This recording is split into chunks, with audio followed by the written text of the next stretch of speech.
Hi Gemini, welcome to your reading for the 6th to the 12th of March. This is a weekly reading, take what resonates. It's a weekly reading, it's also a general reading, so take what resonates, leave what doesn't.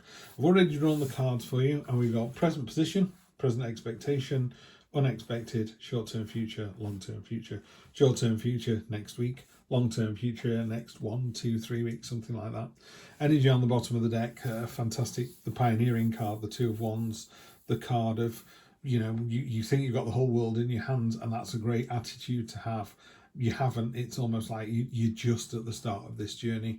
This is fantastic. Everyone else is down here and they're all humming around this finite resource. You're already here. You've gone to Mars. You're ahead of the curve. It's time to put these ideas in motion. And you're doing that with this kind of inspiring, courageous, confident almost to the point of arrogant, kind of walking in the room and owning the room. This is the King of Wands. It's a real passionate, enthusiastic, confident, inspiring energy. You're really walking into somewhere and going, yeah, I've got this. So that's you at the moment. Present expectation is you're able to provide a safe space. She's got both a bird and a snake coming in to eat the apple out of her hand, and it's, it is exactly that. Just over and over again with the Queen of Pentacles it's just this safe space. All this kind of king and queen energy is very mature, sophisticated, experienced energy. It's not like, this isn't my first rodeo.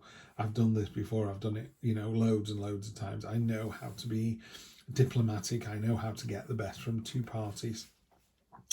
What's unexpected is how much of a burden you feel it is, and it can feel quite wearisome sometimes. But the good news is, and again, I'm reading the cards from the deck rather than just doing a Rider-Waite translation. This is a Goliath beetle. It can carry 100 times its own weight, so it's nothing. It looks like a huge weight to the Goliath beetle. It's like, whatever. Something else is kind of getting a free ride here. Again, the Goliath beetle isn't bothered about that. It's like, well, if you want to hang on to my shirt tails, you go for it. When we get hauled in front of the board and they say, how did you come up with this great idea? They'll know the answer. They won't, because these are the people doing all the hard work. This person's just piggybacking, and you're not bothered about that. Your only thing is, wow, this is a big old heavy, rucksack I've got on my back. You're almost there as well. It is literally, this burden is almost over. So one, it's a burden you can manage, which should be a surprise to you. That's the unexpected bit. But it's also a burden that's almost over. You can see your destination. And the destination, weirdly, is numerous choices.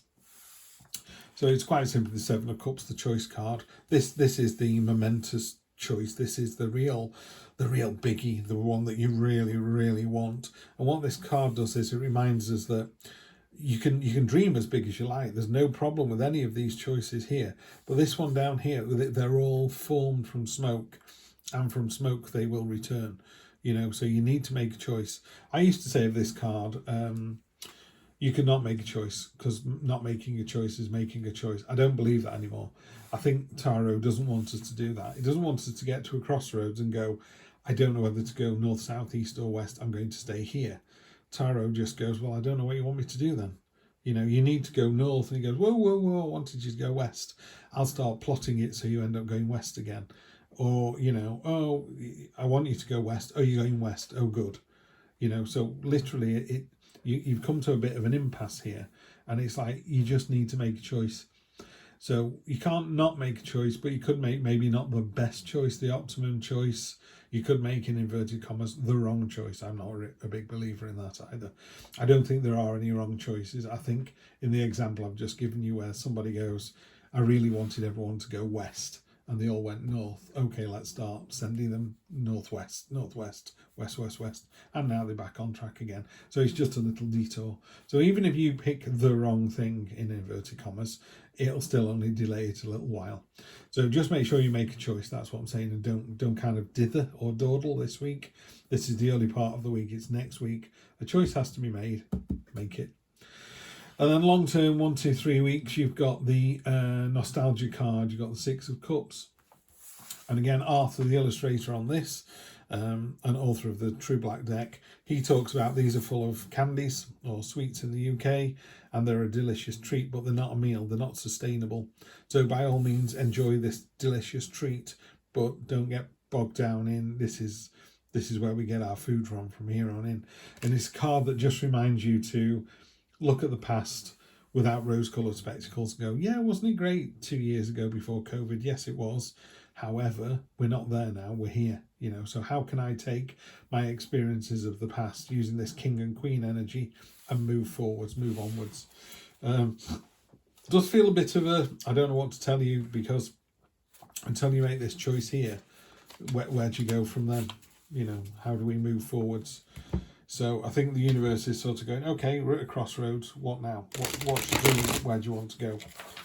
Yeah, you realise this burden's almost over. This feels like the end of a chapter. You know, you're almost there. Put the heavy rucksack down. Now what are you going to do? Okay, let's get a go with this. Yeah, let's fan these cards out. This is the Black Violet Tarot. This is the Cherry Blossom edition by Heidi Phelps, one of my favourite decks. Oh, boom, Snowdrop, we'll talk about her in a moment. Queen of Swords, Six of Swords, all swords coming out to clarify. Ace of Cups, nice to see that. And finally, on the nostalgia card, Nine of Cups. Love it, love it, love it, love it. Okay. Snowdrop is an unusual card. There are two cards in the deck, the Woods and Snowdrop. Snowdrop's also the only card in the deck that has no colour on it. It's black and white. And it is very black and white. This is a card of resilience. This card of being like a snowdrop and punching through rock hard earth and emerging as this, what looks like a very fragile, delicate flower, but boy, are they tough. You know, this is you. If it's one word, I would say resilience. So, you know, when you've walked into a room all cocky and confident and leading by example, somebody somewhere would have gone, oh, not you again. And you don't listen to that. You just go, I know what I'm here to do. This is my grand plan. This is how I'm going to do it. You know, if you look at this woman on here, how confident, how poised, you know, she's ready for this, ready for the adventure. Present expectation, there could be some pushback. I'm seeing some pushback from whatever this idea is. Again, because it's a general read, they're really hard to do general reads. You know, is this a partner? Is this a job? Is this money? If this was a partner, this is you kind of walking into a room going, this is the person I want to be with. And some naysayers, some gossip mongering going on, and you're just having to tell it like it is. You're having to use your headspace here. You've got a queen on top of a queen. You've got the Queen of Pentacles and the Queen of Swords. Queen of Swords is above the storm cloud. She's been hurt before. She's going to be hurt again.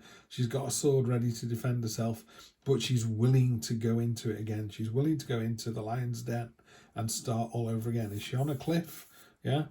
This is all about releasing these ideas, releasing this, the sort of, the old ways of doing something are gone.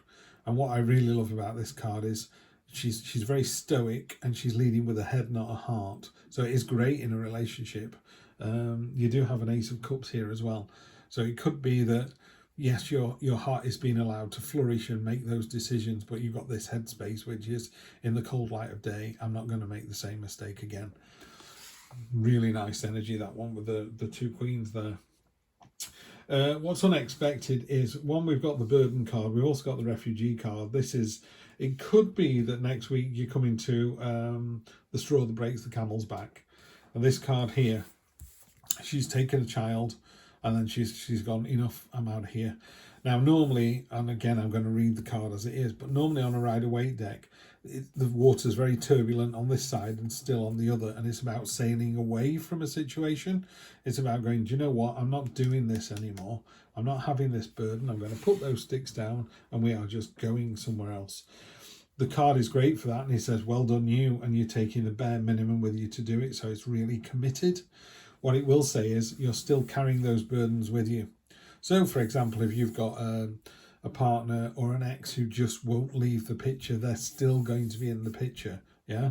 So money would be a really simple one. Say you've got money issues, you've decided to move from one state to another to be closer to your folks so they can support more with childcare. That's going to free up some of the money, but you're still going to have these problems. The problems don't go away, yeah? So it's just a warning shot, really. It's almost like saying you're doing the right thing, But just remember that even though you're doing the right thing, it's still tough. You know, you're not out of the woods yet. And then choices, choices, choices. If this is a relationship read, and it could be, it's really well placed. You're going to make the right decision. You're going to follow your heart. That's what this is all about. Ace of Cups is a real emotional determination to jump in. Yeah. In the same way, she's leading with her head and going, I will not, you know, fall for this again. I'm going to go in with my eyes wide open. This card's a bit softer, and it's going, do you know what? I'm prepared to love again. So is she, by the way. One of the things I've got, quite an old tarot book. It says, you know, she's loved before and she's prepared to love again. And I love that attitude. You know, just because it didn't work out with the last person doesn't mean to say it's not going to work out this time. And again, with the Ace of Cups in this lovely position as well, I think you're in for I think you make the right choice. Really simply put, you make the right choice. And then you've got the Nine of Cups to finish off with. So you've got the Six of Cups, which is nostalgia, and the universe kind of wanting to give you a little push in the right direction. The Nine of Cups is a card of satisfaction and abundance, called the Feast card. And it's normally got a slightly sort of chubby, overweight merchant with a big smile on the face. And they're satisfied with their lot, you know, and their lot's pretty impressive, by the way. It's not someone who's satisfied with, you know, one meal. It's a banquet that they're satisfied with. So it's a card of abundance. It's a card of knowing that you're worth it, being very confident, yeah, kind of rising above the day-to-day. What Heidi does so well on this, though, is while this person is very happy with the situation, got these 9 cups, it's very abundant, everything going swimmingly, she sat on a cold stone wall. Eventually it'll start to get uncomfortable, and it's not somewhere that they want to stay forever.